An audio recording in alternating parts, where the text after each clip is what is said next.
Hi, my name is Ciara again, and today I'm gonna teach you how I paint my textured flowers. A lot of you guys have been asking for this tutorial, so here I am painting something for a client. And I always want to say as step 1, use a reference photo, because that's where you'll get your lighting, your shadows, the shape of the flower, and all of that stuff. So always have a reference photo to make sure you're not making up a new flower. Unless you want to do that, that's great. So what I first do is sketch the outline with white paint. I do this as lightly as possible, try to get the shape of the flower, the shape of the petals, and yeah, that's pretty much it.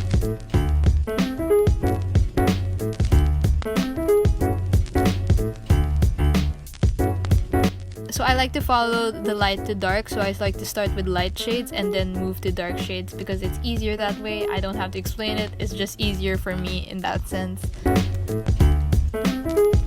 So yeah, here I'm doing the dark shades, and I'm also really just following the shape of the petals. So always keep that in mind. When you're painting a flower, your stroke should follow the shape of the petals. So if you're painting like a daisy or a gerbera, it has to look like a daisy or a gerbera. If you're painting a carnation, it has to have like the same ruffled petals kind of feel as a carnation. And if you're following a rose, it gotta look like a rose. I don't know what else to tell you guys. So yeah. What I'm painting for this is a gerbera, carnations, and roses, and these are some of the most, I don't know, in my opinion, they're like the hardest ones for me, especially the rose, because the rose has its own specific shape and it has its own shadow, so you also have to use multiple shadows, especially when you're painting roses, because that's when it comes in more handy. And always look at your reference photo. You can add another reference photo if you want, a different angle if you want, but make sure to always have a reference photo. You don't want to be inventing something from your brain.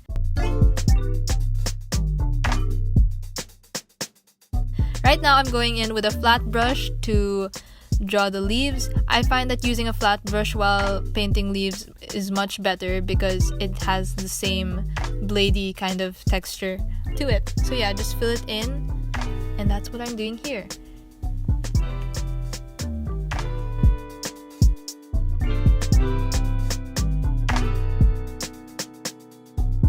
I'm using palette knives for the initial texture. I like to add initial texture, especially if I have leftover paint on my palette. So I just go ahead with my green paint, add some white highlights and all that stuff so that there can be an initial texture to it. And afterwards, we're gonna go to the finer details of the painting. What you want to do is mix some shadows. And to mix darker colors, you want to blend complements. So for example, you have red and you want to make the red more muted, you can add green to it. You don't want to add black to make something darker, but you do add white to make something lighter. So yeah, just wanted to put it out there. Most important tip that I've learned. You can go ahead with your palette knife, add lighter shades, because the lighter shades really make the painting pop out. Sometimes you can even use white straight from the tube. So yeah, that's what I'm doing here with the flowers. So you also want to add more texture, especially when you have leftover paint on your palette, and just add little chunks of paint. And acrylic dries really fast, so it really helps when you add small chunks of paint, and it will just dry over like a minute. So yeah, that's what I'm doing here.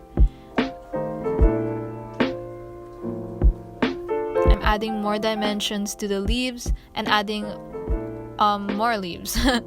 Yeah, I got the curtain dirty. So yeah, this is me adding more dark shadows just to give more depth to the painting. And after that, I add filler flowers so that the painting doesn't look too empty.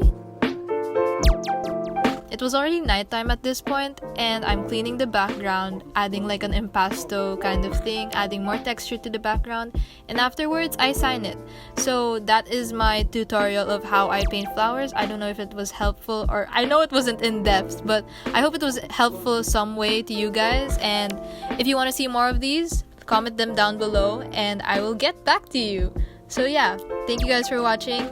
Like if you want to like, subscribe, and I will see you guys in my next video. Bye!